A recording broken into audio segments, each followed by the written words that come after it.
বোন, আমি ছেলে মানুষ, তেমন একটা রান্না বান্না করতে পারি না। তুমি যদি সুন্দর করে একটা বেগুনের ভর্তা করে দেখাইতা। পৃথিবীর নিঃস্বার্থ ভালোবাসা হয়েছে ভাই বোনের। ভাই এমন একটা আবদার করছে, আমি বোন হয়ে যদি না রাখি সে বিষয়টা কি ভালো হবে? আপনারাই বলেন। আর এমন সুন্দর করে বোন ডাকটা শোনার পরে আমার কলিজাটা একেবারেই ঠান্ডা হয়ে গেছে। একটা বেগুনকে পরিষ্কার পানি দিয়ে গোসল করাইয়ে নিলাম। এরপরে এটার চারোপাশ কেটে নিলাম, একটু ফাঁকা করে এর ভিতরে লবণ দিয়ে দিলাম। এটা কেন দিলাম সেটা পরে বলবো অনেক। লবণটা ভালোভাবে ভিতরে ঢুকিয়ে উপরে থেকে একটু চাপ দিয়ে দিব। এরপর দৌড়াইয়ে চুলার কাছে যাবা। চুলার কাছে যাই এই যে স্টিলের এই জিনিসটা আমাদের সবার বাসায় কিন্তু থাকে, কিন্তু এইটার নাম আমি জানি না। এটাকে একটু চিত করে এর উপরে বেগুনটা বসাইয়ে চুলাটা জ্বালাইয়ে দেবা। চুলাটা জ্বালাই আমি এপাশ ওপাশ যখনই একটু পড়তে গেছি তখনই একটা কল আসছে, বাসায় মেহমান আসতেছে।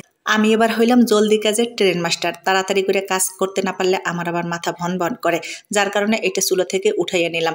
এই যে বড় লোক একটা কাটার দিয়ে উঠাইয়া নিলাম। এইটা আমি কি করলাম, রুটি ভেজা যে তাওয়া আছে ওইটার ভিতরে দিয়ে দিলাম। আর তাড়াহুড়ো করে বানানোর জন্য এর সাইড থেকে রসুন আর পেঁয়াজ আস্তা দিয়ে দিলাম। পেঁয়াজ রসুন একেবারে তেল ছাড়া আস্তা বেগুনের সাথেই ভাইজে নেব। সবগুলো যখন এরকম পোড়া পোড়া হয়ে গেছে তখন খুব সুন্দর একটা ঘ্রাণ ভাইসে আসতেছে, একেবারে পেট পর্যন্ত চলে গেছে ঘ্রাণটা।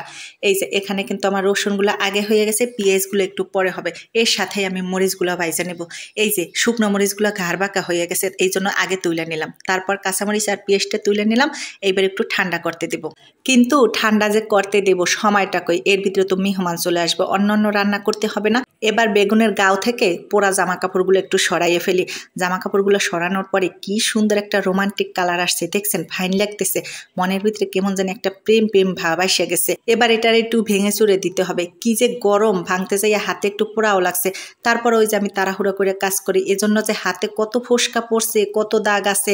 এটা একটা মায়ের হাতের দাগ, এটা একটা স্ত্রীর হাতের দাগ। দেখাবো না, এই দুঃখের কথা অন্য একদিন বলবো না।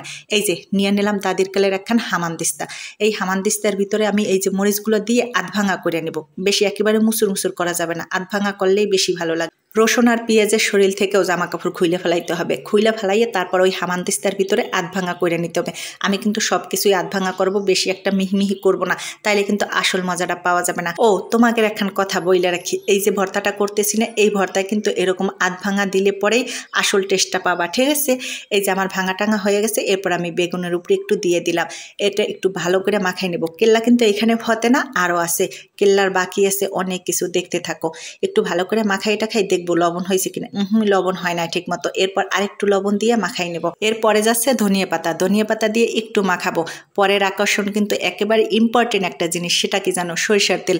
যাকে ছাড়া ভর্তা কোনোভাবেই জমে না।